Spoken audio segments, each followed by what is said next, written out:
지금까지 교육을 많이 받으셨다고 얘기를 들었습니다. 그래서 저보다 훨씬 더 많이 아실 것 같아요.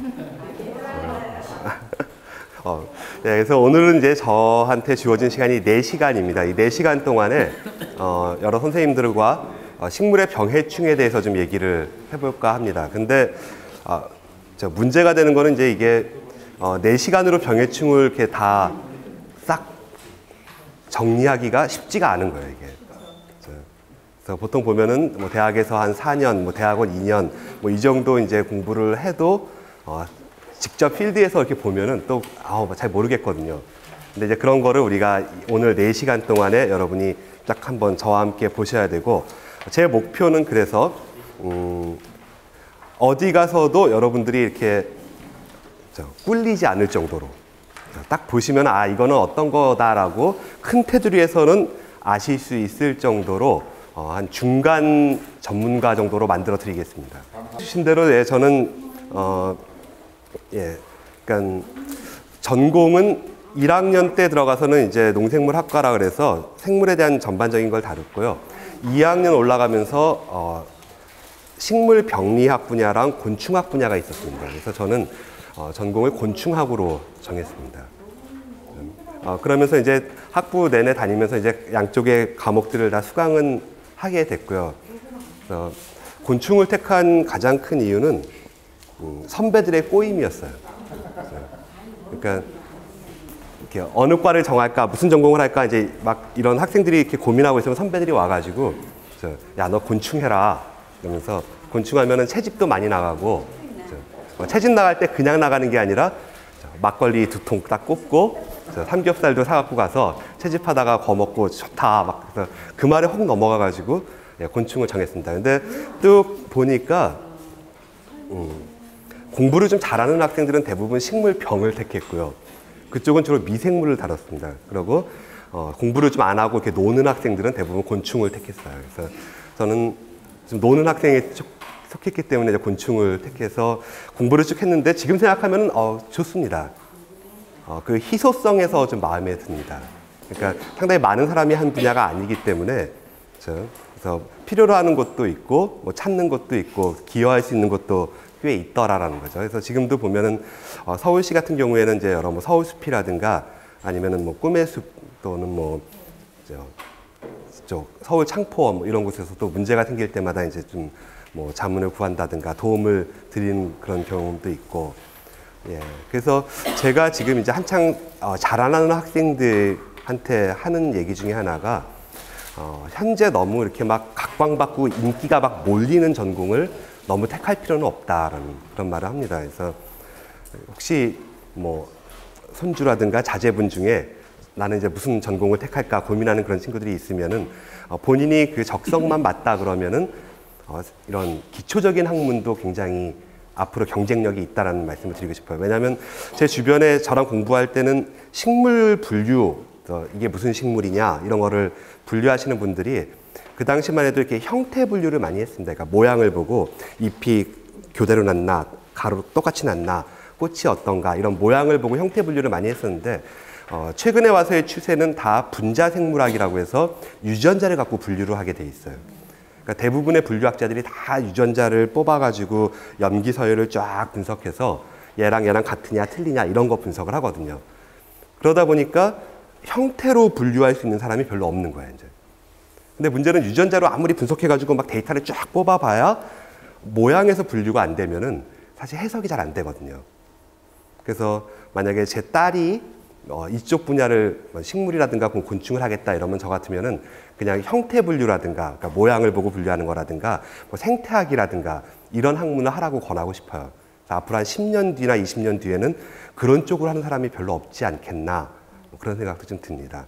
그래서 저는 곤충을 한 건 참 잘했다 생각이 들고 제가 했던 분야는 학위는 논문을 이렇게 페로몬 쪽으로 썼습니다. 그러니까 페로몬이라고 하면 이제 곤충이 냄새 성분을 내 가지고 서로 의사소통을 하는데 이용되는 그런 것들이거든요. 그러니까 개미가 이렇게 한 줄로 쭉 가잖아요. 이 길잡이 페로몬이 있기 때문이거든요. 그러니까 일개미들이 나가서 이제 막 일을 하다가 지렁이가 말라 죽은 게 하나 있어요.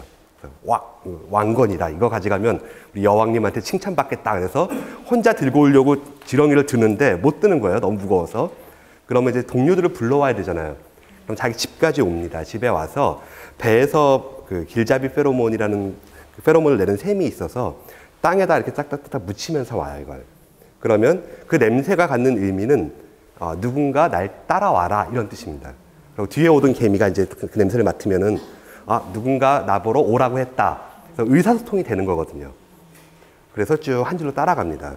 그래서 이런 페로몬의 종류는 뭐 워낙 많아가지고 암컷과 수컷이 만나는 데 쓰이는 그런 성 페로몬이라든가 아니면 벌 같은 경우는 굉장히 종류가 많습니다. 뭐 공격 페로몬, 뭐 집합 페로몬, 분산 페로몬, 뭐 알람, 경고 페로몬 뭐 이런 것들 같이. 그래서 어디 산 같은 데 가셨을 때 이제 벌집 같은 거 보시면 좀 조심하셔야 돼요. 특히 말벌집 같이 이렇게 있으면은 그냥 이렇게 보고 가시면 되는데 일단 구경을 하시잖아요. 이렇게 보시면 벌들이 밖에서 이제 경계 근무 쓰는 벌도 있고 뭐 일하러 나갔다 들어오는 벌도 있습니다. 근데 이 벌들이 평소에 없던 이상한 그림자가 어른거리면은 경보 페로몬이라는 걸 탁 냅니다.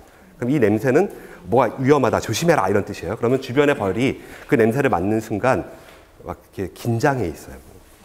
옹 하면서 좀 긴장해서 주변에서 이렇게 대기를 합니다. 자, 이때 그냥 가시면 되는데 꿀이 있나? 뭐 이러면서 손가락을 훅 집어넣으신다든가 뭘 하나 건드렸다 이러면은 긴장하고 있던 벌이 누가 날 쳤다 이러면 공격 페로몬을 탁 내요.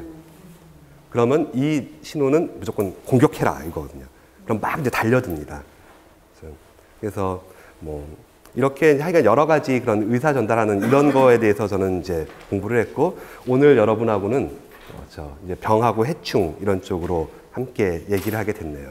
그래서 하여간 저는 굉장히 오늘 반가운 그런 인연을 또 만들었고 좋으신 분들하고 시간을 하게 돼서 참 다행입니다. 자, 첫 번째 우리 식물을 다룰 때 먼저 한번 동의를 하시는지 한번 제가 여쭤볼게요. 식물에 병이 있다, 없다? 있습니까? 네. 그걸 병이라고 할 수 있나요, 근데? 네. 그쵸. 오, 굉장히 확신을 가지시고. 예, 식물에 병이 없다 그러면 제가 이제 이 말씀을 드릴 이유가 없을 겁니다. 그래서 이제 전반부에 저희가 이제 식물 병에 대해서 얘기를 할 텐데, 예, 식물이 병이 있습니다. 사람하고 굉장히 비슷해요. 그래서 병원체에 의한 감염에 의한 병도 있고, 병원체는 없지만 여러 가지 다른 요인에 의해서 생기는 것도 병이 많습니다. 그러니까 우리 사람도 보면은 바이러스라든가 세균에 감염돼서 생기는 병이 있는가 하면 예를 들어서 음식을 계속 거부하고 안 먹었다. 이거는 지금 내가 병원체에 감염된 건 아니에요. 근데 여러 가지 이유에 있어서 뭐 음식을 거부했다든가 그래서 영양이 굉장히 부족해졌다. 이거는 치료가 필요한 병입니다. 동상에 걸렸다. 이것도 마찬가지죠. 동상에 걸렸다 이러면 그 동상 걸린데 무슨 균이 들어와서 동상이 걸린 건 아니거든요.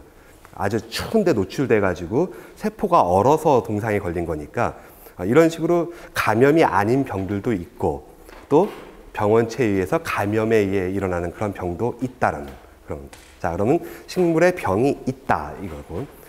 자, 여러분은 병이 나서 병원에 가시면 제일 처음에 어떻게 하시나요? 자, 그러니까 동네 의원부터 먼저 가시죠. 1차 의료기관에 먼저 가셔가지고 자, 동네 의원에 들어가셨어요. 그럼 제일 처음에 하시는 거. 자, 아파서 오셨습니다. 그러면 예, 이쪽이 접수를 해야 돼요. 그렇죠? 먼저 접수를 하시고, 그렇죠? 뭐 생년월일 말씀하시고 이름 말씀하시고, 자, 그럼 좀 기다리라고 합니다. 이제 잠깐 기다리면은 들어오세요 해요. 그럼 이제 들어가죠. 들어가면은 의사 선생님이 항상 컴퓨터 책상 앞에 앉아 계세요. 뭔가를 꼭 하고 계세요, 이렇게. 그러다가 이제 딱 어서 오세요 하고 이제 자리에 이제 앉으라고 합니다. 자, 앉으라고 하면은 첫 번째 물어보는 질문. 그렇죠. 증상이 어떤가요? 뭐 어디가 아파서 오셨나요? 어디가 불편하세요? 이런 말을 이제 물어보십니다. 그러면 예, 우리는 얘기를 하잖아요. 제가 아파서 갔기 때문에 이걸 하소연해야 되고 빨리 어떻게 이거를 고쳐야 되니까 예, 뭐 어제부터 밤에 자는데 목이 아프고 아침에 일어났더니 막 따끔따끔 목도 부었고 콧물도 나고 기침이 나요. 이렇게 얘기를 합니다. 그럼 이거 뭔가요? 그렇죠. 감기죠. 그렇죠.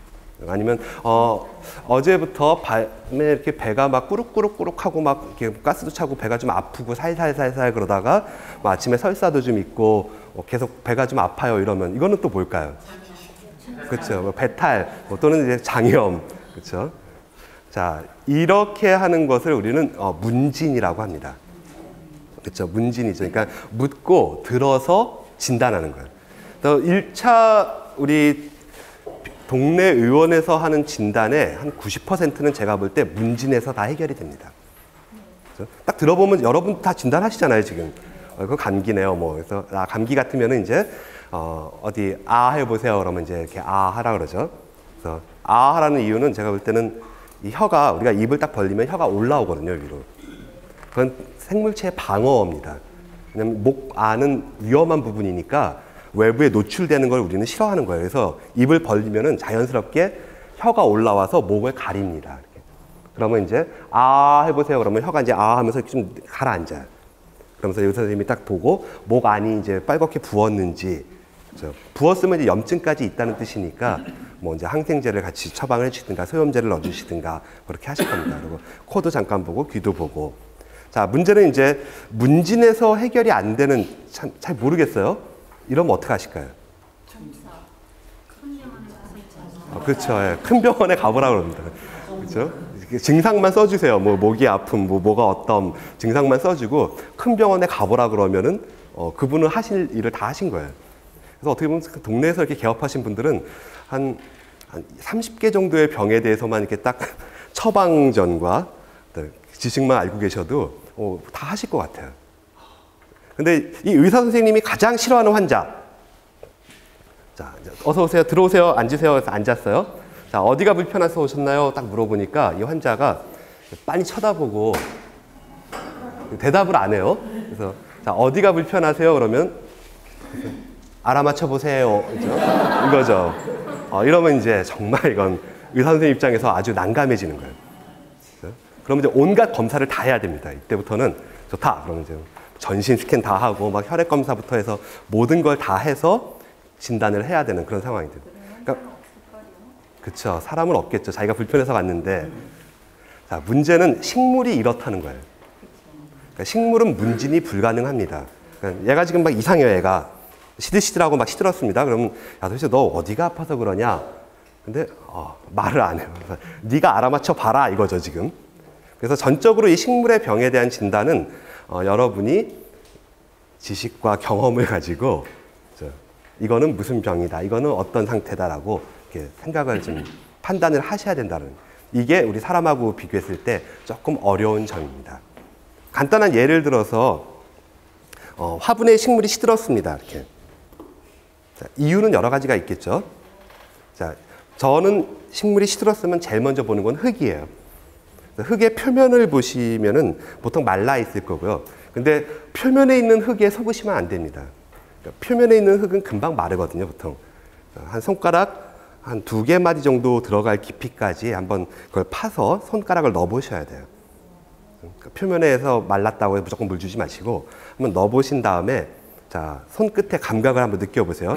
물기가 좀 있는지 아니면 그냥 바짝바짝 말라 있는지. 그래서 물기가 하나도 없이 바짝바짝 말라 있다. 이러면 가슴에 손을 얹고 반성을 하십시오. 물을 안 준 거예요. 물을 안 줘서 시들게 했다. 근데 식물 입장에서는 이것도 병입니다.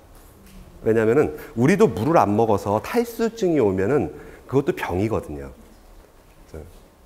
그래서 어느 정도까지는 좀 시들었을 때 빨리 물을 주면 회복이 되지만 완전히 이렇게 원형질 분리라 그래서 완전 시들었을 때는 회복이 안 되는 그런 상황입니다. 자, 문제는 손가락을 넣어 보셨는데 물기가 있어요. 근데 시들었습니다. 이거는 병입니다.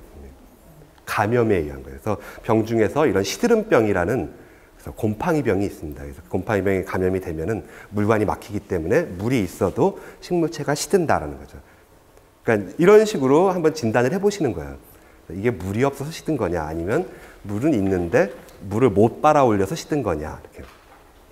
자, 그래서 식물병은 이제 그런 식으로 저희가 이제 접근을 할 거고, 자, 이제 요거 그림을 보시면은 어떻게 위에 앞쪽을 좀 끌 수 있을까요? 네. 감사합니다. 자, 지금 식물의 병은 얘들이 말을 안 하기 때문에 전적으로 여러분이 보시는 그 시각적인 그런 정보로 판단을 하셔야 되거든요.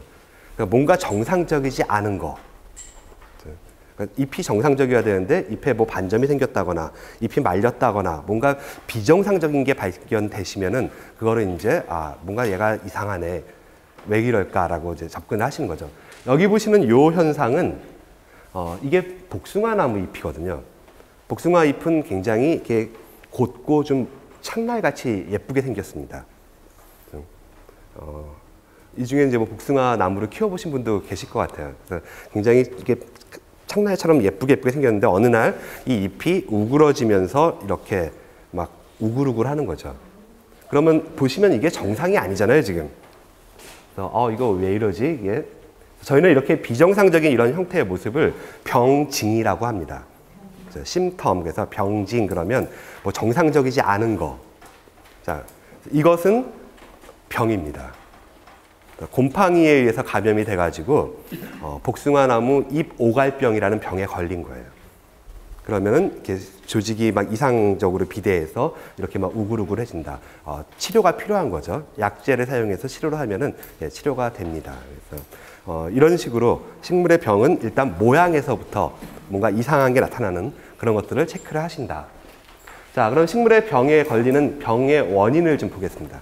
병원 그러면 건물로서의 병원이 아니고 병의 원인 이런 뜻이죠. 자, 비생물적인 병원이 있습니다. 이거는 환경이나 영양 요인에 의한 것들이에요. 그러니까 예를 들어 물을 안 줬다, 너무 추웠다, 얼어 죽었다. 그렇죠? 얼어 죽는 식물 꽤 많습니다. 그럼 이것도 역시 감염이 아니고 환경에 의해서 걸린 거다. 너무 더워서 잎이 탔다. 이것도 역시 이런 비생물적인 병의 원인이 돼요. 그래서 요 비생물적인 병의 원인 같은 경우는 아마 그 다른 시간에 식물을 관리하는 방법 또는 뭐 식물의 그 재배 특성 이런 걸 보시면은 이 식물은 빛을 많이 필요로 하는 식물, 이 식물은 물을 많이 필요로 하는 식물 이런 거의 특성에 따라서 관리를 해주시면은 뭐 그렇게 큰 문제 없이 갈 수 있는 그런 부분이 됩니다. 근데 문제는 이제 이 생물적인 병원, 뭔가 병원체에 의해서 감염이 돼가지고 발생하는 그러한 병을 저희가 좀 생각을 해볼 필요가 있어요. 첫 번째 나오는 게 곰팡이입니다. 진균. 그 다음에 세균, 파이토플라스마라고 하는 거, 바이러스, 바이로이드, 선충 뭐 이런 종류들이 식물의 병을 일으킵니다. 사람의 병과 식물의 병에서 먼저 조금 차이점을 말씀드리면은 사람은 세균병이 더 많습니다. 곰팡이보다. 자, 곰팡이, 그 다음에 세균이 있는데요. 사람은 이 세균병이 좀 더 많다라는 얘기죠. 곰팡이병은 그렇게 많지 않습니다. 왜냐하면 한번 생각해 볼까요? 곰팡이병. 우리 사람이 갖고 있는 곰팡이병은 뭐가 있을까요? 무좀. 그렇죠? 우리 모든 남성분들이 평생 친구로. 제가 볼 땐 불치병 같아요. 군대 갔다 오신 분들은 본인이 원하지 않아도 평생 버짐, 백선, 완선, 잘하시네요. 어루러기. 맞습니다. 어루러기도 체질상 이렇게 좀 습하신 분들, 피부가 습하고 이런 분들이 어루러기가 생기죠. 검버섯은 좀 아닙니다. 곰팡이는 아니고 그건 색소 침작에 속하는 걸 테고요. 지금 말씀하신 그런 정도가 사실 곰팡이병입니다. 또는 뭐 칸디다 이런 거.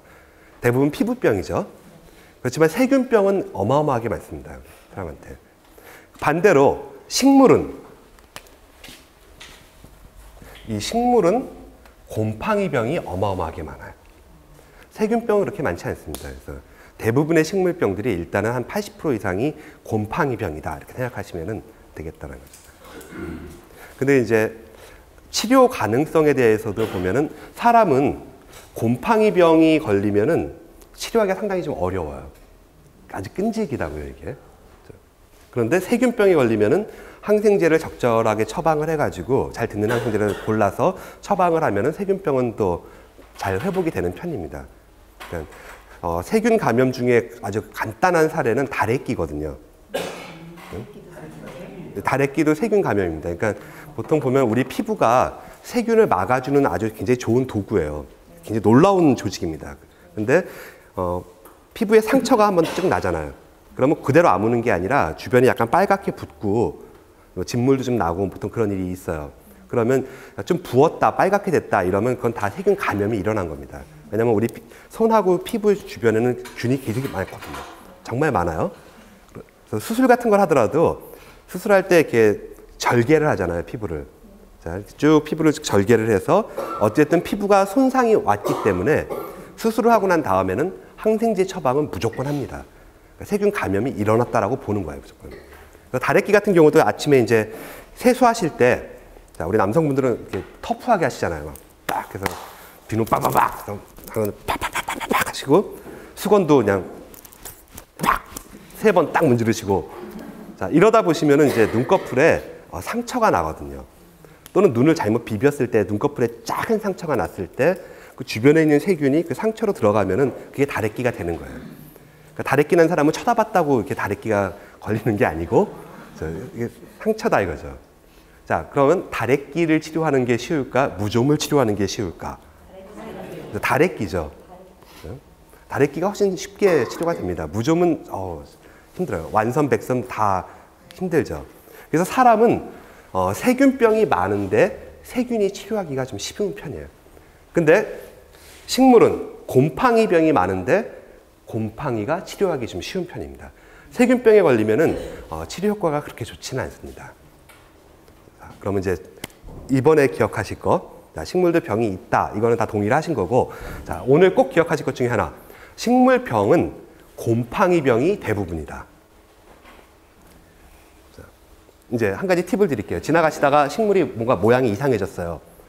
그래서 이거 뭐지? 그러다가 잘 모르겠더라도 이거 곰팡이병이야 라고 찍으시면 맞을 확률이 80% 이상입니다. 네. 네. 대부분 곰팡이병이다. 그런 거죠. 자, 앞에 보신 이것도 곰팡이병입니다. 곰팡이에 감염돼서 이렇게 잎이 울어드는 그런 현상이다. 자, 그럼 이제 곰팡이가 가장 많다라고 지금 말씀을 드렸고, 그 다음에 세균. 세균도 식물에 많이 들어가는데요. 세균에 의해서 걸리는 병의 기본적인 특징은 물컹물컹 물러지는 겁니다. 그래서 배추나 무 같은 거 보면 이렇게 막 무름병이라는 게 옵니다. 이렇게 흐물흐물해지거든요. 그리고 막 이렇게 고동색, 갈색으로 변하면서 막 찐득찐득 흐물흐물. 이거는 세균병입니다. 세균의 특징 자체가 조직을 이렇게 무르게 만들거든요. 네. 세균이 번식한 거를 제일 쉽게 보실 수 있는 게 밥이 쉰 거예요. 예, 밥을 이제 여름철에 이렇게 꺼내 놓으셨는데, 예를 들어서 뭐 숟가락을 이렇게 먹다가 꺼내 놓은 밥을 이렇게 건드렸다든가, 그럼 입안에도 균이 많기 때문에, 이 밥에 균이 들어가면은 밥에서 균이 번식하는 겁니다. 또는 외부에 꺼내놔도 공기 중에서 균이 이렇게 떨어져요. 그러면 그거에서 균이 발생을 해서 뭐 밥 아래에 있는 탄수화물을 이 세균이 빨아들이고 열심히 자기 영양분으로 쓴 다음에 배설을 할 때 뭐 젖산이라든가 이런 형태로 배설을 하거든요. 그러면 산이기 때문에 좀 시큼합니다. 그래서 밥이 좀 시큼해지고 그런 것들, 밥이 쉬었다 이렇게 얘기하는 거를 오늘부터 좀 다르게 표현하셔서 밥에 세균이 발생했네 이렇게 표현하셔도 되는 거죠. 그러니까 자, 밥이 쉰 거, 이게 바로 세균이 번식한 건데, 쉰 밥을 오래 놔두면 어떻게 될까요? 네. 곰팡이가 핀다, 흐물흐물해지신다, 그 다음에 물이 된다. 예. 예. 보통 보면은 쉰 밥은 제대로 쉬면은 곰팡이는 잘 안 생깁니다. 왜냐하면 세균이 먼저 딱 점령을 했기 때문에 곰팡이가 들어오기가 쉽지 않아요. 그래서 말씀하신 대로 이렇게 세균이 계속 번식해서 쉰 밥을 오래 놔두면 이게 사가요. 사가서 흐물흐물해지면서 물이 생기고 막, 그렇죠? 예. 이게 바로 세균이 번식한 현상이거든요. 그러니까 난이라든가 이런 호접란 같이 잎이 넓적한 거를 잘 키우셨는데 어느 날 잎의 중간이 흐물흐물해지면서 쭉쭉하니까 찐득찐득해요. 그러면 이거 세균의 병에 걸렸구나. 이렇게 되는 겁니다. 흐물흐물해지는 거 세균병이다. 이렇게. 곰팡이가 팍 번식하면요, 좀 건조해집니다. 이게 흐물흐물하게 물이 생기는 게 아니라 곰팡이가 밥에 빵에 이렇게 쫙 끼잖아요. 그래서 이거 한참 놔두시면은 얘가 완전히 이렇게 덩어리가 돼요. 딱 쭉 뜯으면 막 뜯어집니다. 자, 이렇게 곰팡이가 번식하면 좀 건조하고 좀 마르는 특성이 있다는 거죠. 그래서 지나가시다가 만약에 장미잎에 반점이 막 생겼어요. 까뭇까뭇한 반점이 장미잎이 생겼고, 이 장미잎이 말라가면서 좀 이렇게 만지면 이렇게 뻐적뻐적하게 좀 마르면서 잎이 툭툭 떨어진다. 이거는 전형적인 곰팡이 증상입니다. 자, 그래서 식물의 병에는 곰팡이병이 많다, 세균병이 많다. 곰팡이병이 많다. 그렇죠? 두 번째, 세균병에 걸리면은 건조해진다, 물러지고 습해진다. 그렇죠? 습해집니다. 곰팡이병에 걸리면은 건조해집니다. 아, 예, 지금 오셔서 굉장히 강한 호응을 보이셨어요. 네, 지금 네. 병원에 김장을 하면 이렇게 물러지는 경우가 있거든요. 예. 그 세균이 상태에서 김장을 하면 물러지는 거. 첫 번째는 이제 그 생배추를 이렇게 절인 배추로 만들 때 물러지는 거는 소금에 의해서 김치 안에 있는 물이 삼투압 현상으로 빠져나왔기 때문입니다. 물이 빠져나오면 이게 흐물흐물해지면서 절인 배추가 되거든요.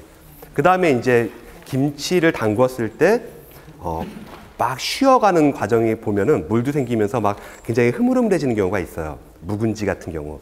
그것도 역시 유산균도 세균이기 때문에 그 균이 번식해서 생기는 현상입니다. 예. 이번에 그 배추가 날이 더워가지고 흐물흐물 해가지고 못 쓴다는 거예요. 예, 올해 배추 무름병이 많이 왔습니다. 예, 뭐 좀 올해 발생량이 좀 많았다. 그러니까 병 발생이 좀 많았다. 이렇게 얘기를 합니다. 그것도 병의 일종인가요? 네, 세균병입니다. 예.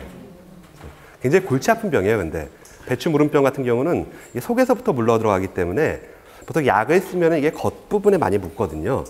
그러니까 안까지 약이 잘 이렇게 전달이 안 됩니다. 특히 속이 꽉 찬 배추 이런 건. 그래서 사실은 굉장히 곤란하죠. 치료하기가 좀. 그래서 아까 말씀드린 것처럼 식물은 곰팡이병은 그나마 좀 치료가 잘 되는데 세균병은 조금 치료가 좀 어려운, 효과가 이렇게 예후라 그러죠. 이렇게 병을 치료하고 난 다음에 그 예후가 별로 계속 좋지 않은 그런 경향이 좀 있습니다. 자, 벌써 이제 많이 아셨어요. 식물병은 곰팡이병이 많다. 그 다음에 세균병은 물러간다. 그리고 곰팡이병은 건조해진다. 자, 그 다음에 이제 파이토플라스마라는 것도 있습니다. 요거는 뭐냐면은 세균하고 비슷하긴 한데 세포벽이 없기 때문에요. 모양이 좀 이렇게 제각각으로 변하는 그런 병원체입니다. 이게 일으키는 대표적인 병은 대추나무 빗자루병이라는 병이 있어요. 대추나무가 잘 자라다가 어느 해에 갑자기 나뭇잎이 조그매지면서 이렇게 팍 뭉치는 현상이 나타납니다. 미쳤다고. 예, 맞아요. 어르신들은 다 미쳤다고 얘기했습니다. 제가 드린 말씀을 거의 다 하시고 계세요. 그래서 대추나무가 이렇게 팍팍 뭉치면서 대추도 안 열리고 이러는 병이 대추나무 빗자루병이라는 병이고요. 그러니까 맞습니다. 미쳤다 그랬고 재수 없다고 다 잘랐어요. 그래서 우리나라에는 대추나무가 막 500년, 막 800년 된 이런 대추나무가 없습니다. 한 100년 정도 가면 참 많이 가는 거예요. 그래서 쭉 지나다 보면 이 병에 한 번 걸리거든요. 이 병에 걸리면은 미친 내가 돼가지고 자르는 거죠, 이제. 그리고 새로 심고. 그러니까 오래된 나무가 있을 수가 없는 거죠. 근데 이게 이제 잘 조사를 해보니까 파이토플라스마라고 하는 균에 의한 감염이다라고 밝혀졌어요. 그러면 이제 치료가 가능해지는 거죠. 그래서 그 나무의 안쪽에 잎이라든가 가지 안쪽에 이 균이 존재하기 때문에 이런 경우에는 밖에서 뿌리는 약은 별로 효과가 없습니다. 주사를 놔줘야 돼요.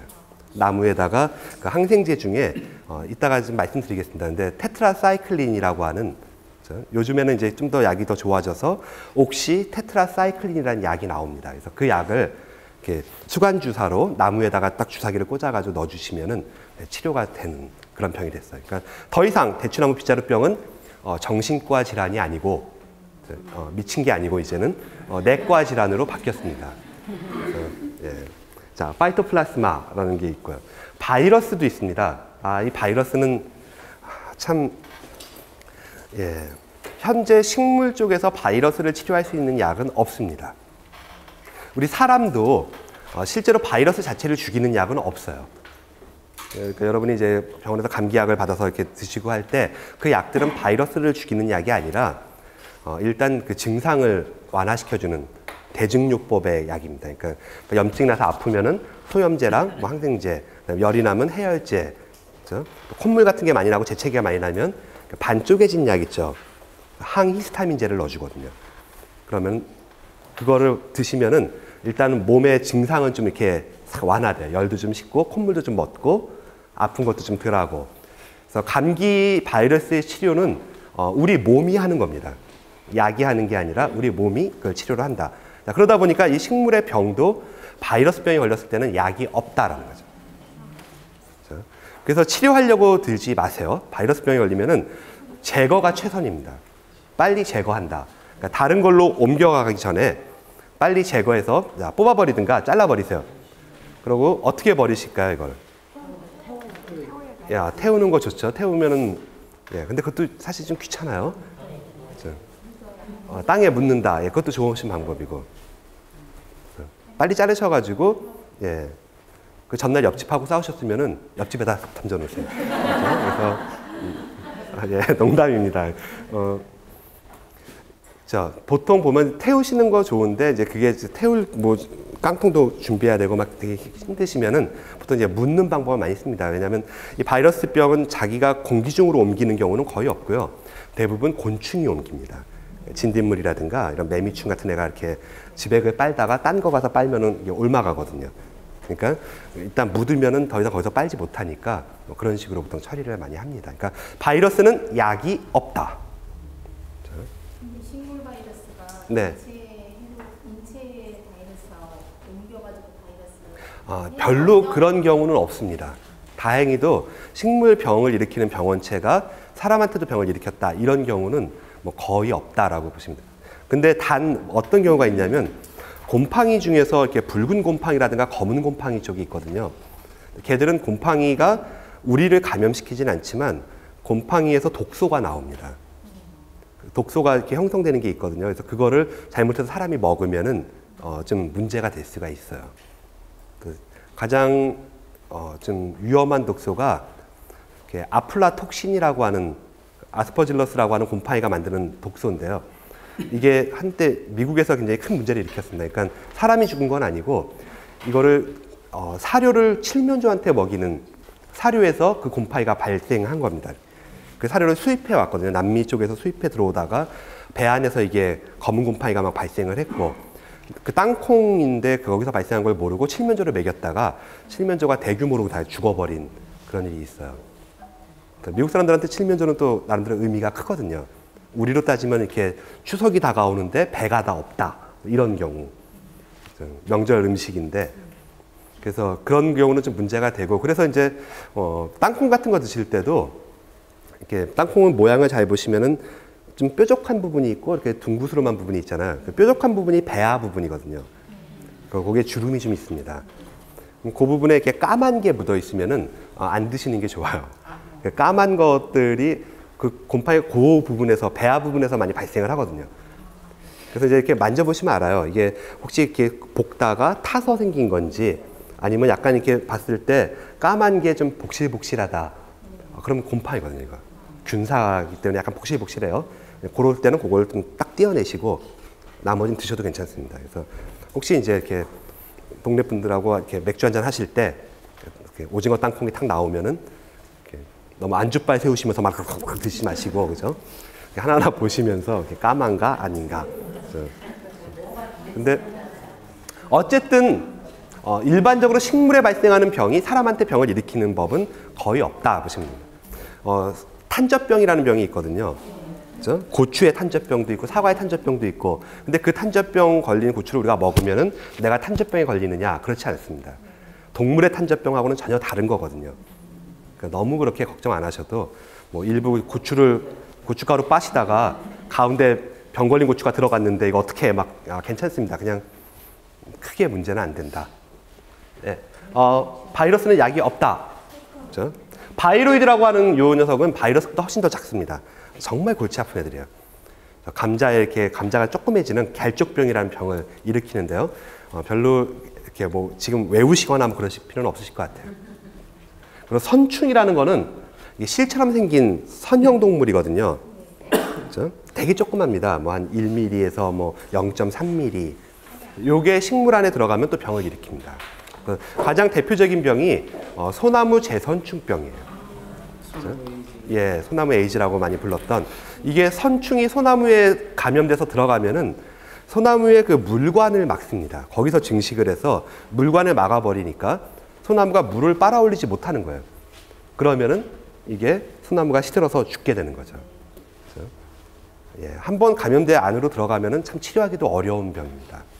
그래서 이거를 옮기는 것도 이제 하늘소 종류가 옮기거든요. 그래서 그 하늘소를 잡는 쪽으로 접근을 하는 게 더 맞지 않는가 그런 생각도 듭니다. 그래서 이 선충도 상당히 좀 문제가 되는 그런 종류에 속한다는 거죠. 소나무 재선충 같은 경우는 솔리폭발이랑 좀 비교할 수가 있어요. 옛날에 70년대, 80년대 솔리폭발이가 굉장히 많았잖아요. 그래서 강원도에 여행 가시면은 산이 막 이렇게 보랏빛이라든가 막 불구로 이렇게 변하거든요. 솔리폭발이는 소나무 잎에다가 알을 낳습니다. 소나무 가지가 있고 잎이 이렇게 쭉쭉 뻗어 있으면 잎의 아래쪽에다가 산란관을 탁 꽂아가지고 그 속에다 알을 낳거든요. 그러면 애벌레가, 파리 애벌레니까 구데기죠. 작은 애벌레가 잎 속에서 자랍니다. 자, 그러다 보니까 이 잎이 정상적으로 길이가 길게 자라지 못해요. 속에서 영양분을 다 뺏어 먹으니까 잎이 좀 짧아지고, 그 다음에 다 영양분을 빨아먹어서 푸르스름하게 잎이 푸른색으로 가는 게 아니라 붉은색으로 변합니다. 근데 솔리폭파리는 소나무를 죽이느냐? 그렇진 않거든요. 왜냐하면 잎에서 감염된 거기 때문에 나무 전체로서는 큰 문제는 없고 광합성 양만 좀 줄어들 뿐입니다. 근데 이 소나무 재선충병은 소나무의 물관에서 물을 다 막아버리니까 소나무가 죽어버리는 거예요. 그래서 어떤 면에서는 솔리폭파리보다 이 소나무 재선충이 훨씬 더 심하다는 거예요. 솔리폭파리 같은 경우는 한 5년에서 6년이 지나면 소나무가 다시 정상적으로 회복됩니다. 그러니까 너무 이렇게 잘라버리거나 그럴 필요가 없는데 이건 훨씬 안 좋은 경우죠. 저는 요새 와서는 이 소나무 재선충병보다는 참나무 쪽에 오히려 참나무 시드름병이라는 병이 요새 많이 생기고 있어요. 이걸 더 위험하게 생각합니다. 왜냐하면 소나무는 우리나라에서 조금씩 이렇게 쇠퇴하는 나무거든요, 이게. 그러니까 우리나라 이 기후에서는 산에서 이렇게 가장 최종적으로 도달하는 나무는 화렵수 쪽이 되는 거예요. 참나무 계통이라든가 뭐 서어나무 이런 나무가 우리나라에서는 최종적으로 남는 나무입니다. 그러니까 소나무는 이렇게 처음에 좀 있다가 참나무 같은 것들이 쭉 치고 올라오면은 소나무가 햇빛을 못 받으면 금방 죽습니다. 얘는.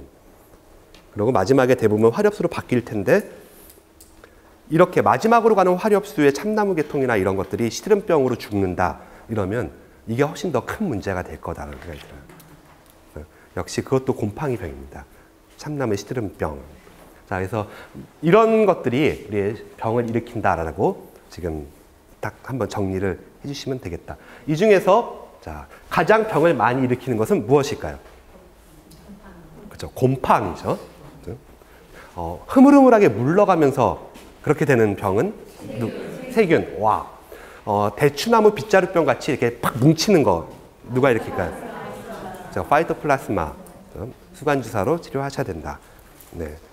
근데 이제 한 가지 또 조금 어려운 것 중에 하나가 대추나무 말고 벚나무 쪽에도 빗자루병이 있습니다. 공원에서 벚나무 같은 거 보시면은 벚나무 잎이 조그매지면서 이렇게 뭉치는 빗자루 증세가 있거든요. 그래서 이거 맞아, 빗자루가 되면은 파이토플라스마 옥시테트라사이클린 주사 이렇게 생각하시고 벚나무 쪽에도 이렇게 접근하실 수가 있는데 벚나무 쪽에 발생하는 빗자루병은 곰팡이병입니다. 그러니까 이게 좀 다른 거예요. 그래서 너무 하나로 그냥 계속 이렇게 치료하시다 보면은 잘못된 치료가 될 수도 있는 거죠. 수관주사 놨는데 별로 효과가 없습니다. 벚나무 쪽은. 그때는 살균제를, 약제를 쓰시는 게 훨씬 낫다라는. 자, 그래서 보시면 이제 이게 식물병에서 이쪽 부분이 건강한 쪽입니다. 그리고 이쪽 부분이 병에 걸린 쪽이에요. 건강한 쪽은 뿌리가 잘 살아 있어요. 물이 잘 빨아 올라가고, 그다음에 잎에서는 광합성도 잘하고 호흡도 잘합니다. 그래서 여기서 광합성한 거에 의해서 열매가 맺히고 꽃도 피고 뭐 이렇게 건강하죠. 근데 병에 걸렸다. 병에 걸리면은 뭔가가 말라가는 증세가 나타납니다. 순이 마르던가 잎이 마르던가 또 전무늬가 생기거나 열매가 썩거나 잎에도 여러 점이 생기고 시드는 거, 혹이 생기는 거, 또는 궤양이 생겨서 푹 파이는 거, 뿌리가 썩는 거 이런 식의 여러 가지 증상이 나타날 수가 있다는 겁니다. 이런 것들 다 우리가 병증이라고 하고 이걸 보시고 이제 판단을 하셔야 된다. 자, 근데 여기서 이제 한 가지 좀 오늘 두 번째 좀 기억하시면 좋은 게 병의 이름 중에서 입마름병이란 병이 있습니다. 잎이 마르는 거거든요. 잎 가에서 보통 말라 들어가는 증세가 있어요. 은행나무에도 잎마름병, 여러 가지의 잎마름병이 나타나거든요. 그러면 이렇게 마름이라고 하는 증세는 이 마름 앞에 어떤 식물의 부위가 붙습니다. 잎마름, 꽃마름, 순마름, 가지마름 이런 식으로. 그러니까 이 마름이라고 하는 병은 전체로 나타나는 병이 아니라 어떤 부분 나타나는 병이다 이렇게 얘기를 하는 거예요. 저희는 이제 이걸 부분 증상 이렇게 얘기를 합니다. 근데 자 그러면 여기는 무슨 마름, 뭐 잎마름 같은 이런 케이스가 있다. 근데 시드름이라는 것도 있어요. 자, 이 시드름은 이 앞에 아무 말이 안 붙습니다. 잎 시드름 이런 말은 없어요. 가지 시드름 이런 말도 없다. 왜냐? 시드름은 전신 증상이기 때문에. 그러니까 시드름병이다 이렇게 얘기하면 이건 더 볼 것도 없이 식물 전체가 시들었다 이런 뜻이에요. 자, 그러면은 잎마름 같은 이런 증상이 발생했을 때 병의 원인을 찾으셔야 되잖아요. 그러면 이때는 이 잎이 마른 곳을 보시면 되는 거예요. 그 잎이 마른 곳을 잘 보시면은 뭐 볼록볼록한 까만 전무늬가 올라온다든가 아니면 뭐가 이렇게 갈라져 터진다든가 이런 증상이 있거든요. 그렇게 보시고 진단하시면 되는 건데 시드름병 같이 전신이 시들었다 이러면은 자, 시든 거에 잎을 보신다. 이거는 의미가 없습니다. 시들었을 때는 자, 문제가 위쪽에 있을까요? 아래쪽에 있을까요? 아래쪽이죠. 오, 잘하고 계세요. 뿌리 쪽이라든가 아니면 대부분 요 땅가 쪽, 요쪽이 문제가 생깁니다. 그래서 전신 증세로 시드름병이 왔을 때는 저는 요 부분을 칼로 살짝 갈라봅니다. 그래서 갈라보시면 건강한 식물체는 물관이 색깔이 이렇게 두드러지게 나타나지가 않아요. 근데 병든 식물체는 딱 갈라보면 안이 이렇게 까만 줄같이 고동색으로 물관 쪽에 감염이 돼서 막혀 있는 걸 볼 수 있습니다. 그래서 병의 이름 중에 무슨 마름병이다 이러면 그 마른 곳을 보시고 시드름병이다 이러면은 아래쪽을 보시면 되는 거죠. 그래서 뭐 시드름병의 종류는 또 굉장히 또 많이 있습니다. 그래서 그거 하나를 좀 알고 계시면 좋겠고요. 예, 식물병의 이름도 굉장히 증상을 보고 이름을 붙였기 때문에 단순합니다. 자, 잎이 말랐다 무슨 병일까요? 잎마름병. 잎에 전무늬가 생겼다. 그렇죠. 전무늬병 이렇게 하시면 돼요.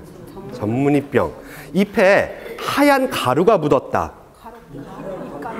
흰가루병. 그렇죠. 그거 지나가시다가 봉숭아라든가 참나무 뭐 이런 거 잎 같은 거 이렇게 보시면은 하얀 가루가 묻어 있는 경우 꽤 많아요. 잘 보세요. 그거 흰가루병입니다. 곰팡이병이거든요. 그렇죠? 그럼 예를 들어서 잎이 철쭉잎이 떡같이 부풀어 올랐다. 떡병입니다, 이건. 그렇죠? 네. 다 시들었다. 시드름병. 물컹물컹 물렀다. 물음병. 와우, 다 하셨어요, 이제.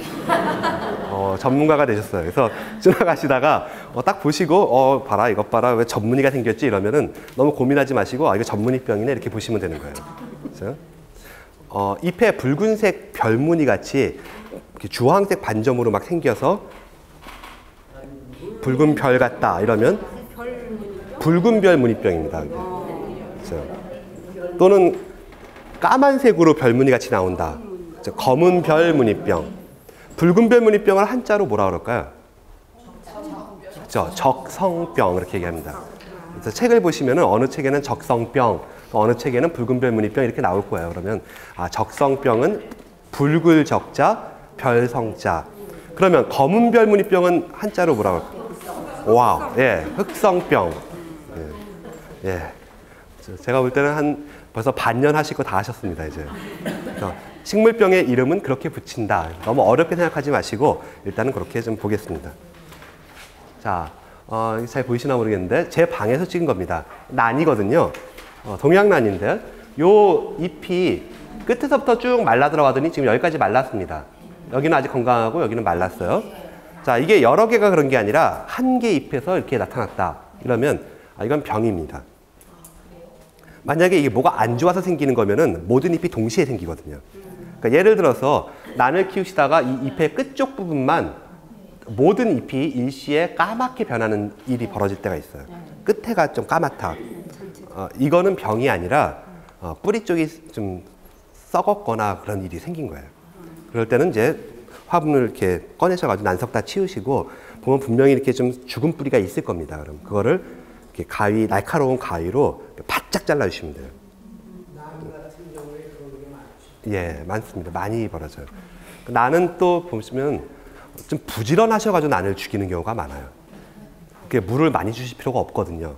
근데 정말 부지런하게 하루에 한 번씩 막 꼬박꼬박 물 주시고 하면은 나는 뿌리가 금방 상해요. 분자란도 저렇게 팔이 하나만 저렇게 타들어가는. 예, 그런데 여러 개가 동시에 나타나는 게 아니라 하나가 생겼다 이러면은 이게 바로 잎마름병입니다. 잎이 안쪽에서 바깥쪽에 가에서부터 이렇게 말라 들어가는 거죠. 그리고 이 경계선을 보면은 진하게 경계선이 명확하게 나타나요. 잘라져 버리는. 그렇죠. 그래서 이걸 자를 때는 가만히 놔두면 이제 슬슬 옆에 잎도 하나 또 하나 이렇게 자꾸 번져가요. 그러니까 하나 발생하시면은 저는 이거를 바짝 자릅니다. 밑에서. 여기서 이렇게 자르지 마세요. 또 어떤 분은 또 이제 모양을 내신다고 여기서 이렇게 뾰족하게 이렇게 자르시고, 근데 어차피 그 자른 부위는 식물 입장에서는 상처거든요, 이게. 그럼 그 자른 부위 주변으로 이렇게 좀 죽어갑니다, 또. 그러니까 그 어차피 그 잎은 전체적으로 봤을 때는 놔두면은 안 좋은 잎이 되는 거예요. 그러니까 바짝 밑에서 자르시면은 오히려 새로 또 잎이 나오니까 바짝 자르시고, 또 분갈이 같은 거 하실, 네. 이 가위 같은 거 자르는데 뭐 어떤 교수님들은 그 소독을 해가지고 자르라고. 아우, 좋죠. 그럼 참 좋죠. 사과는 안 말려. 예, 물론 소독을 해서 하시면은 가장 이상적인 겁니다. 근데 이제 매번 또 그러시기도 좀 쉽지가 않아요. 이렇게 열탕 소독을 한다든가 뭐 이렇게 그러시기도 쉽지 않으시니까 뭐 하실 수 있으면은, 그러니까 요거 잎 하나 자를 때는 저 같으면은 별로 이렇게 소독 안 할 것 같아요. 예, 슬쩍 제가 쓰는 것 같고 이렇게. 근데 이제 여러 개 하실 때, 여러 개 막 이렇게 여러 그루를 다 손보셔야 될 때는 소독을 하시고 하시는 게 좋겠죠. 그런데 예, 그렇죠. 제일 쉬운 방법은 이렇게 라이터 같은 거 키시거나, 그래서 이렇게 가위 날을 몇 번 이렇게 싹싹싹 끓음이 묻을 정도로 하지 마시고 이렇게 몇 번 정도 이렇게 싹싹 하시면은 뭐 일단 소독은 됩니다. 그래서, 네. 그리고 또 이제 만약에 분갈이 같은 거 하시면 또 죽은 뿌리는 끊어주시는 게 좋거든요. 자, 뿌리를 싹싹 자르셨는데 죽은 걸 남기고 자르시면 안 되고 건강한 쪽으로, 건강한 뿌리가 노출되게 자르셔야 돼요. 그 무슨 얘기냐면 반쯤 죽어 있을 때 좀 아까우니까 죽은 거를 조금 남기면서 살아있는 거는 보호하자. 그렇게 자르시면 이게 안으로 계속 썩어 들어가거든요. 그렇죠. 그러니까 아예 그냥 생살이 드러나도록 이렇게 살아있는 쪽을 자르셔야 됩니다. 근데 문제는 또 그렇게 자르시면 그 단면은 얘한테는 상처거든요, 이게. 그래서 보통은 이제 그냥 심으시는 경우가 대부분이지만은 이렇게 그 살균제라고 균을 죽이는 약이 있어요. 이따가 말씀드리는 그런 약들을 조금 이렇게 타놓으셔서 거기다가 한번 담궜다가 꺼내셔서 조금 말리신 다음에 심는 게 가장 좋습니다. 근데 이제 역시 이것도 좀 고민스러워요. 한두 개 하는데 약까지 타놓고 또 하느냐. 그거는 뭐 상황에 따라 판단을 하십시오. 만약에 하나만 하더라도 저는 만약에 저희 집사람이 이거는 당신과 나의 언약의 상징이야 뭐 이런 거 준 거면은 저 약을 타야죠. 타서 어떻게든 죽이지 않고 잘 해야 되는 거고, 뭐 그때 상황에 따라서 하시면 됩니다. 그래서 이런 것들이 하나의 병의 한 현상이다라는 거를 지금 보여드리는 겁니다. 예, 분재 같은 경우는 사실 굉장히 이게 복잡하거든요, 문제가. 그러니까 자연에 있는 게 아니라 일단은 이렇게 얕은 흙에 그거를 갖고 와가지고 보통 실내 조건에서 이렇게, 아니면 빛이 뭐 정상적인 그 야외에다 계속 놔두고 보신다기보다는 또 옮기시기도 하고 막 이러시잖아요, 이게. 그래서 그냥 일반 식물을 보는 것보다 조금 더 이게 예민한 상태거든요. 그러니까 지금 그 말씀하신 거는 어떻게 보면은 여러 가지 이제 대기가 좀 건조해졌을 때 그 건조 때문에 잎이 마르면서 떨어지는 경우가 상당히 많이 있고, 그렇죠? 그리고 지금 말씀하신 것처럼 계절이 이제 슬슬 바뀌면서 잎을 자연스럽게 떨어뜨리는 그런 시기가 돼서 이제, 근데 그 시기가 좀 빨리 온 건지, 뭐, 예, 그래서 그런 가능성은 굉장히 막 상조네요, 이게. 그래서 제가 뭐라고 한마디로, 그렇죠. 근데 그게 이제 잘 보셔야 되는 게 많은 잎들이 동시에 마르면서 끝쪽이 동시에 다 같이 말라가느냐, 이거는 병은 아닙니다. 그렇게 되면. 병은 항상 한두 개에서 시작해요, 먼저. 한 개씩 늘어가요. 한 개씩 늘어가요. 네, 어렵네요, 그것도. 그래서, 그러니까 제가 참 이게 말씀만 듣고, 딱 이거는 뭡니다, 어떻게 하십시오, 이렇게 말씀드리기가 되게 어렵거든요. 그래서, 근데 분명한 거는 지금 요 시기라면은 어차피 그 잎은 떨어지고 내년에 다시 새 잎을 받아야 되는 상황입니다. 그래서 저 같으면은 지금 요 시기에는 약을 안 쓸 겁니다. 지금 약 쓰는 거는 의미가 없거든요. 자르진 마세요. 자르지 마시고 그 가지를 이제 잘 보셔서 가지 끝 쪽을 이렇게 만져보시면 이게 죽었나 살았나 알거든요. 그래서 살아있으면 아니면 이렇게 살짝 껍질을 살짝 벗겨보세요. 동전 같은 거나 이렇게 칼로 이렇게 살짝 껍질을 벗겨보면은 껍질 바로 밑에 푸르스름한 기운이 있으면 살아있는 거거든요. 그럼 괜찮습니다. 놔두셔도. 근데 이제 벗겨봤는데도 고동색이 나타나거나 푸른 기가 없다. 그건 뭐 자르셔야죠. 근데 어쨌든 지금은 약 쓸 시기는 아니다라는. 예. 사실 오늘도 좀 죄송한 게 시기만 좋았으면은 나가서 어디 뭐 식물을 보면서 이렇게 말씀을 드리면 좀 더 좋았을 텐데 여기는 나가도 근데 별로 이렇게 좋은 데 있어요. 아 그래요? 근데 이제 지금 시기는 뭐 해충도 그렇고 병도 그렇고 다 대부분 자연적으로 잎이 말라가는 시기이기 때문에요. 어떻게 판단하기가 좀 어렵습니다. 그래서 오늘은 그냥 이렇게 보시면서 그렇죠? 정리를 하시고 어떻게 이해가 좀 잘 되시나요? 네, 아주 잘 됩니다. 자, 그러면 이제 좀 전에 보신 게 이제 뭐 입마른 병이다 이렇게 해서 보셨으면은 그 다음에 보실 병은 이게 이제 모과나무거든요. 그래서 학교에 보면 요새 많이 심기도 하고 가정의 정원에도 있고 공원에도 모과나무가 꽤 있습니다. 이 모과나무는 과로 따지면은 장미과 식물입니다. 그래서 모과나무랑 비슷한 것들이 뭐 꽃사과라든가 그렇죠? 이런 것들이 다 이제 또 명자꽃나무 이런 게 다 이제 장미과 식물인데요. 이런 식물에서 봄에 한 4월에서 5월 정도에 이파리 앞면으로 이렇게 주황색 반점이 만들어져요. 주황색으로 반점이 생기고 이게 조금씩 커지다가 여름철 날씨가 더워지기 시작하면 잎 뒷면으로 돌기가 이렇게 쭉쭉 뻗어 나옵니다.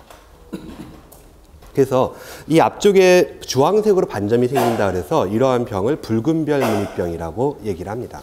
아까 말씀하신 그 적성병, 그 붉은별 무늬병이 이 장미과 식물에서 굉장히 많이 나타난다. 자, 그래서 이 모과나무 같은 경우 흔하게 아주 볼 수 있는 그러한 병에 속합니다.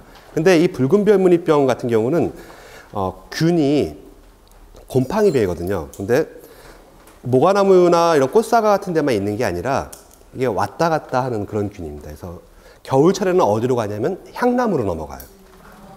그래서 향나무에서 겨울을 나고 한 이른 봄에 3월 정도 아직 지금 서늘하고 추울 때 이 향나무 안쪽에 무슨 주황색 젤리 같이 붙는 그런 걸 만들거든요. 그래서 그거를 향나무에서는 저희는 녹병이라고 부릅니다. 그러니까 붉은별 무늬병과 이 향나무 녹병은 같은 균이 일으키는 그러한 병이 되는 거죠. 그래서 이렇게 장미과 식물, 그러니까 모과나무 같은 것과 향나무를 가까이 심는 거는 굉장히 안 좋은 거예요. 이 병이 점점 많아집니다. 그래서 균이 계속 왔다 갔다 하면서 봄철에 장미과로 넘어왔다가 또 가을에는 향나무로 넘어갔다가 그래서 계속 병들이 늘어난다. 자, 한번 자세한 내용을 좀 보겠습니다. 이게 이제 붉은별 무늬병의 뒤쪽인데요.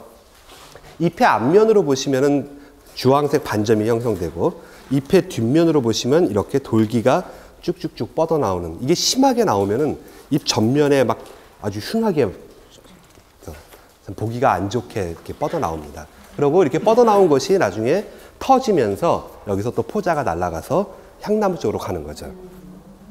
이거는 뭐 제가 학교라든가 관공서 같은 데 이렇게 가서 뭐 상태를 이렇게 봐드리는 경우에 이 병이 굉장히 많이 발생하는 걸 볼 수 있습니다. 왜냐하면은 학교 같은 경우도 향나무를 꼭 심거든요.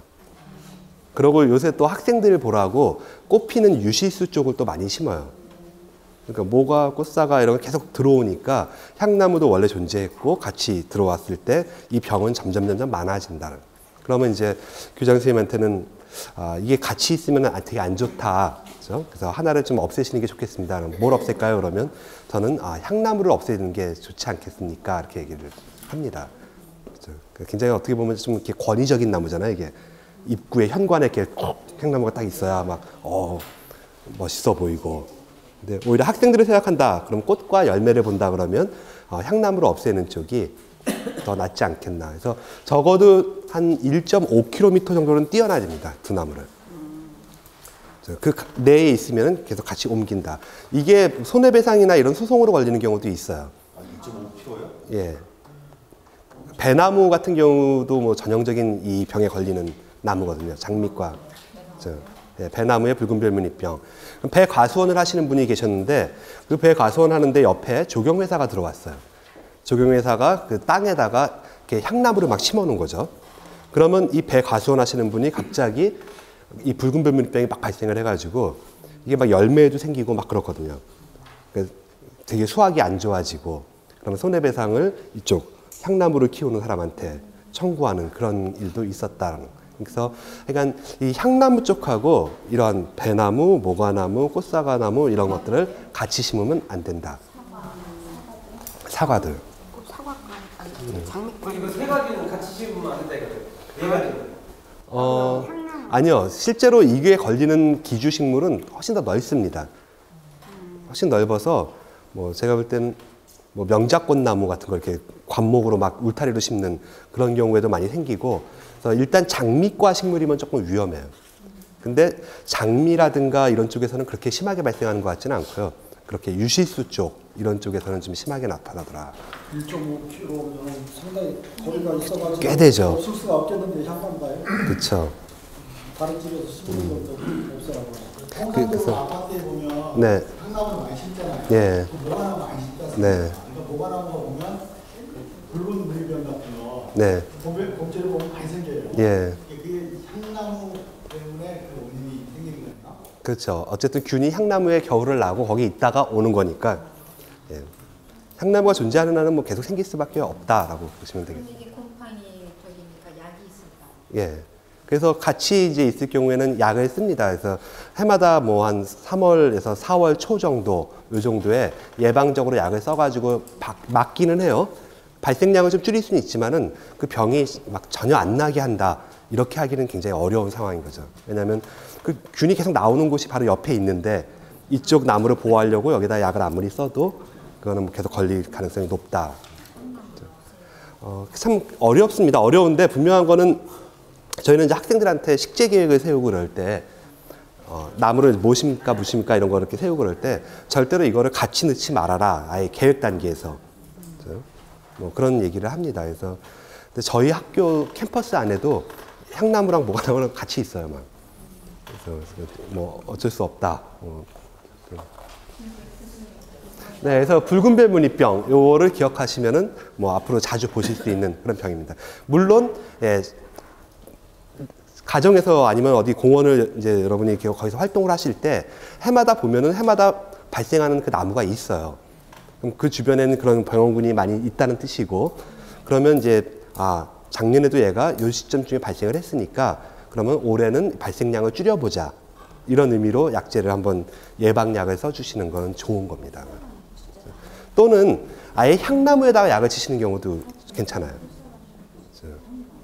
향나무 쪽에서는 어떻게 되냐면 이렇게 됩니다. 향나무 잎의 안쪽으로 약간 이게 촉촉하면서 이렇게 좀 이렇게 말캉말캉한 듯한 그런 느낌이 나는 주황색 이런 포자태가 생기거든요. 그래서 만져보면 약간 이렇게 차갑고 좀 축축합니다. 그래서 이런 거가 생기면은 이 주변에 이제 다른 유실수들이 위험하다 이런 거를 생각하시면 되겠네요. 자. 네. 향나무에서 꽃사과나 이쪽 장미목과로 옮길 때 네. 그때는 뭘로 옮깁니까? 포자로 옮깁니까? 예, 포자로 바람을 타고 갑니다. 향나무로 갈 때도 포자로 가요? 예, 다 바람을 타고 날아갔습니다. 그럼 저건 꽃이 1년에 2번 피는 셈이네요? 뭐 그렇죠. 식물로 생각하면 그런 거죠. 네, 분명한 거는 어쨌든 이 향나무 녹병이나 붉은별무늬병은 다 곰팡이 병이에요, 일단. 그래서 나중에 이제 약에 대해서 말씀을 드릴 때는 곰팡이 쪽에 듣는 약이 있고 세균 쪽에 쓰는 약이 있고 파이토플라스마에 쓰는 약이 다 따로 있습니다. 그래서 아무 약이나 쓰시는 게 아니라 그 중에서 잘 선택해서 쓰시는 게 좋겠다. 자, 그 다음에 이제 철쭉도 우리가 굉장히 많이 심습니다. 그래서 나무 밑에도 심고 뭐 여러 가지 많이 심는데 철쭉에서는 이런 떡병이 나타나는 경우가 꽤 있어요. 철쭉의 잎이 이렇게 허옇게 부풀어 오릅니다. 허옇게 부풀어 올라서 마치 이렇게 저는 뭐 같은 느낌이냐면 떡국떡을 이렇게 자른 거를 전자레인지에 넣어가지고 이렇게 돌린다거나 옛날에 난로에다 넣고 막 구워 먹잖아요. 그러면 떡이 이렇게 부풀어 오르잖아요. 그렇죠? 그런 느낌이 나는 거예요. 철쭉의 잎이 허옇게 부풀어 올랐다가 시간이 지나면은 여기서 이제 포자가 만들어지면서 이게 좀 거뭇거뭇해집니다. 그러고 이렇게 검게 이렇게 우그러붙는. 그래서 이런 경우는 이제 이것도 역시 곰팡이병이고요. 어느 철쭉에서 많이 생기냐면은 종류보다는 위치입니다. 그래서 햇빛이 잘 들고 바람이 잘 통하는 곳에 있는 철쭉은 별로 이런 병이 안 걸리는데 이렇게 뭐 나무 밑에 심었다든가 어디 구석진 데 심었다든가 그래서 그늘지고 습하고 바람이 잘 안 통하고 이런 쪽에서는 뭐 당연히 곰팡이가 많이 발생하겠죠. 통풍이라고 하는 거는 나무한테는 굉장히 중요하거든요.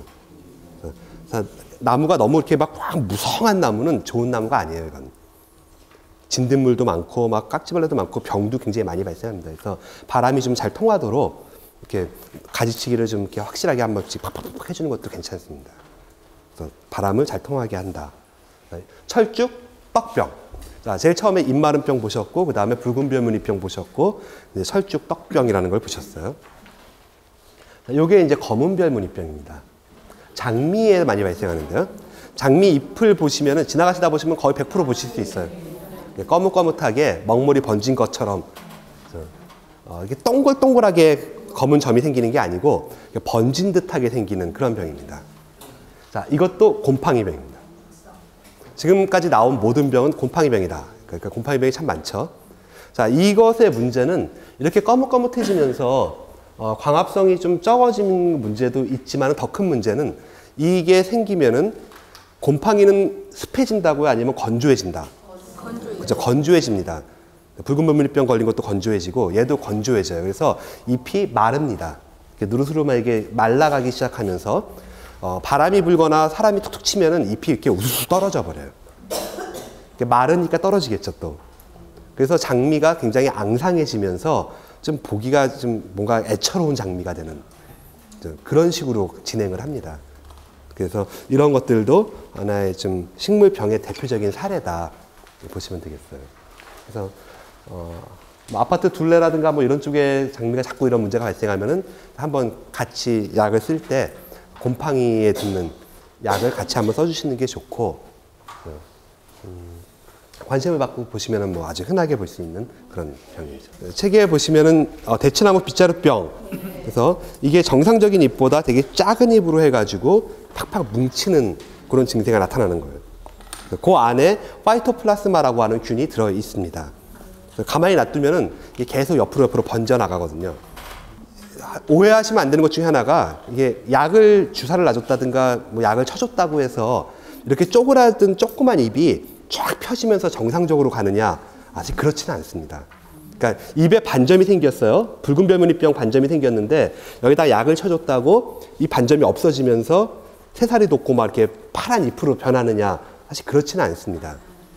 그거는 이미 그 조직이 반점이 생겼다는 거는 그 부분의 세포가 죽었다는 뜻이거든요. 죽은 세포는 다시 회복되지는 않아요. 그러니까 그 잎은 어쨌든 떨어질 잎입니다. 그리고 그 다음 해에 새로 잎을 받았을 때 그 병이 없는 깨끗한 잎으로 회복시키는 거. 그러니까 식물의 병을 치료하는 거는 굉장히 좀 인내가 좀 필요해요. 다음 해를 기약한다. 새 잎을 본다. 그러니까 대추나무 빗자루병 같은 경우도 이 잎이 확 커지면서 정상적으로 확 회복되는 게 아니라 이제 이렇게 된 부분들은 이제 일단 보기 싫으면 자르셔도 되고, 자, 자르셨을 때 어쨌든 균은 속에 있으니까 주사를 놔셔서 다 속 안에 있는 균을 다 없애신 다음에 그 다음에 이제 새로 잎을 받고 대추를 보시는 그런 식으로 생각을 좀 하셔야 됩니다.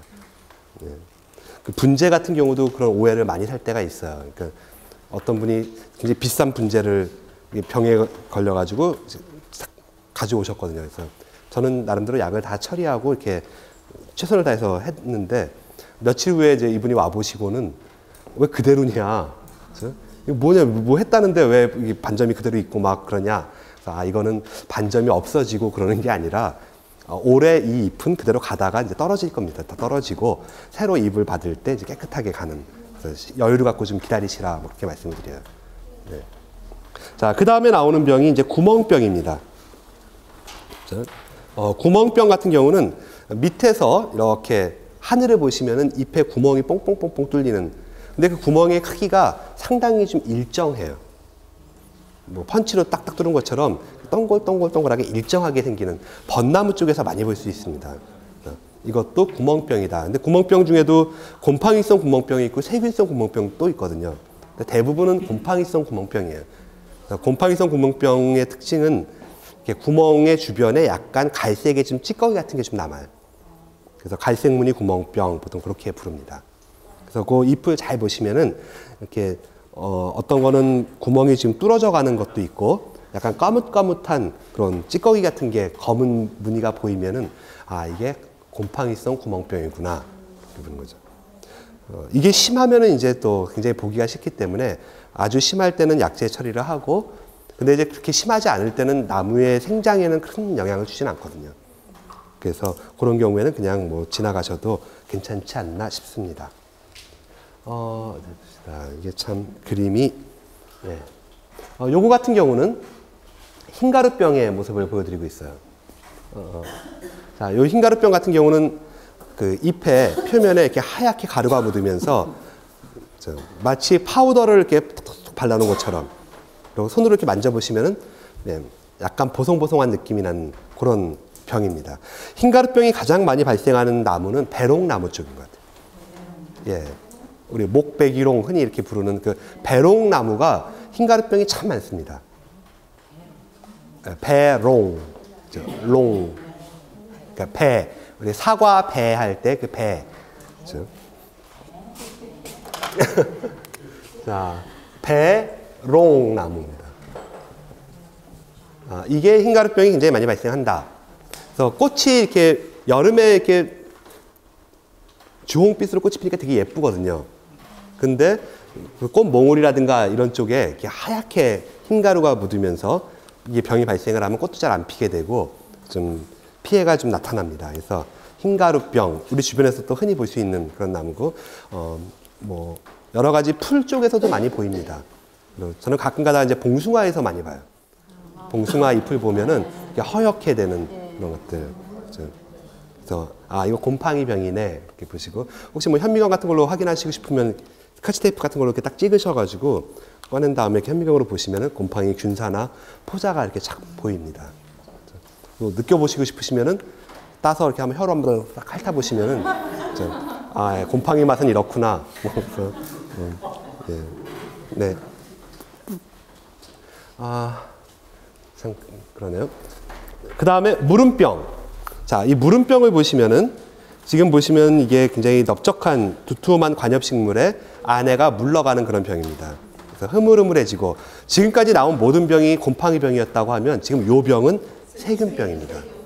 그래서 선인장 같은 거 보실 때도 두 가지 증상이 있어요. 저도 이렇게 접합선인장, 그래서 밑에 삼각주 있고 위에 붙여가지고 비모란 붙여서 만든 거 그런 거 이렇게 화분을 갖다 놓고 이렇게 보다 보면은 어떤 화분은 밑둥이 색깔이 이렇게 누르스름하게 변하면서 물컹물컹해지는 게 있습니다. 그럼 이거는 세균병에 걸린 거죠. 근데 어떤 거는 밑에가 역시 고동색으로 갈색으로 변하면서 딱딱해지는 게 있어요. 마르면서 딱딱해지는. 이거는 곰팡이병입니다. 그러니까 흐물흐물하고 물러가면 세균병, 딱딱하게 마르면 곰팡이병. 두 개는 서로 다른 약을 써야 되고. 그리고 이거를 치료를 할 거냐 이거에 대해서는 그때그때 상황에 따라 판단을 하시는 거죠. 그러니까 예를 들어서 접합선인장 조그만 거 산 게 한 2,000원짜리인데 약값이 10,000원이다 이러면 고민스러워요. 이건 해야 되나. 저희 집에서 가끔 겪는 일인데요. 저희 집사람이 이렇게 조그만 화분을 가져가면 좀 안 좋아해요. 계절이 바뀌면 봄에 한 5개, 6개 정도 꽃 피는 거 사다가 캄파놀라라든가 이런 거 갖다 놓고 가을에도 좀 이렇게 몇 개 갖다 놓고 이렇게 해서 계절별로 한 5포트나 이렇게 있으면 훨씬 집의 분위기가 다르거든요. 그래서 그런 거 갖고 오면 별로 안 좋아하더라고요. 그래서 그 이유가 자기가 키우면 자꾸 죽는데요. 이상하게 내가 이렇게 하면은 제가 볼 때는 역시 물을 많이 줘서 죽는 것 같은데 자꾸 죽인다 막 이런 말을 해서 이렇게 표정이 안 좋길래 제가 뭐라 그랬냐면 이거는 원래 계절 상품이다. 그러니까 한 시즌 이렇게 꽃 피는 거 보고 계절이 바뀌면 걔는 치우고 또 새로 또 가을 거 사다가 또 놓고 보고 또 계절 바뀌면 또 치우고 이렇게 하는 계절 상품이니까 당신 탓이 아니라 얘들은 원래 그렇게 나온 애들이다 라고 얘기를 해주면 표정이 밝아져요 이제. 근데 그 말은 안 해요. 그 뒷말이 사실 있는데요. 그럼에도 어떤 분은 이거를 되게 막 크게 키우면서 매년 꽃을 보는 분도 계시다. 그 말은 못합니다. 그냥 이거는 한 시즌 지나면 죽는 거야 이렇게 얘기를 하는 거죠. 그래서 뭐 우리 남자분들은 뭐 맥주 한 잔 안 드시면은 그렇죠. 뭐 한 2,000원짜리 몇 개씩은 이렇게 쉽게 사잖아요. 그래서 갖고 가셔서 이렇게 봄, 가을, 여름 이렇게 계절별로 좀 보시면 그것도 굉장히 좋지 않겠나 싶습니다. 그래서 물음병 같은 거 보시고 일단은 요걸로 좀 식물병을 좀 정리를 하겠습니다. 뭐냐면 곰팡이병일 때, 곰팡이병일 때는 제일 많이 발생하는 게 우리 주변에서 붉은 별무늬병, 흰가루병, 전무늬병, 입마름병 이런 거거든요. 그래서 이런 것이 발생을 하면은 우리 살균제 쪽에서 쓸 수 있는 약은 곰팡이 약 중에 이런 다이센 M 같은 약 만코제비라고 나옵니다. 그래서 상품명은 다이센 M. 그래서 이런 계통의 약들이 상당히 광범위하게 쓸 수 있는 약입니다. 저는 이거를 웬만한 곰팡이 종류에 거의 다 이렇게 작용을 하기 때문에 그런 살균제 계통의 아스피린 또는 살균제 계통의 타이레놀 이렇게 부를 수 있을 것 같아요. 아니면 후시딘 이렇게. 그러니까 웬만한 거 다 이렇게 초기 용도로 다 쓸 수 있는 겁니다. 그래서 이런 것들은 만약에 자주 쓰신다 그러면은 이렇게 좀 소포장으로 좀 갖고 계시다가 물에다가 좀 타서 이렇게 쓰시면은 병이 막 쉽게 번지고 하는 것들은 그때그때 잘 막을 수가 있다 이런 얘기가 되는 거죠. 약 종류는 굉장히 많아요. 살균제 종류도 막 몇천 가지가 있어가지고 정말 많은데 그거 하나하나 다 이렇게 사시기는 좀 어려운 거니까 일단은 그냥 범용적으로 편하게 쓰실 수 있는 건 이런 거를 좀 추천해 드릴 수 있고 그다음에 세균병 쪽에 이런 물음병이라든가 이런 세균병에는 항생제를 쓰셔야 됩니다. 살균제 중에서 항생제라고 있어요. 우리가 균에 쓰는 약을 다 항생제라고 부르거든요. 그러면 항생제 이름의 특징은 만약에 제가 시골에서 어릴 때 놀다가 손을 팍 찧어가지고 여기가 이렇게 팅팅 부었습니다. 막 골마요. 팅팅 부어서 막 이렇게 아파요. 그럼 할머니가 뭐 먹어라 말씀하실까요? 그렇죠. 마이싱 먹어라. 마이싱 먹어, 마이싱. 그러면 이제 이 항생제입니다. 그래서 항생제 이름의 특징은 마이신이 들어있어요. 그래서 뭐 아그리마이신, 가나마이신, 뭐 테트라마이신 뭐 이런 식으로 마이신이 붙어 있는 이런 약들이 다 세균에 쓰는 약이다. 이렇게 보시면 되겠습니다. 자, 그래서 일단은 이렇게 식물병에 대한 거를 잠깐만 한번 쭉 정리하셨고 이제 해충을 좀 보겠습니다. 생명도시 시흥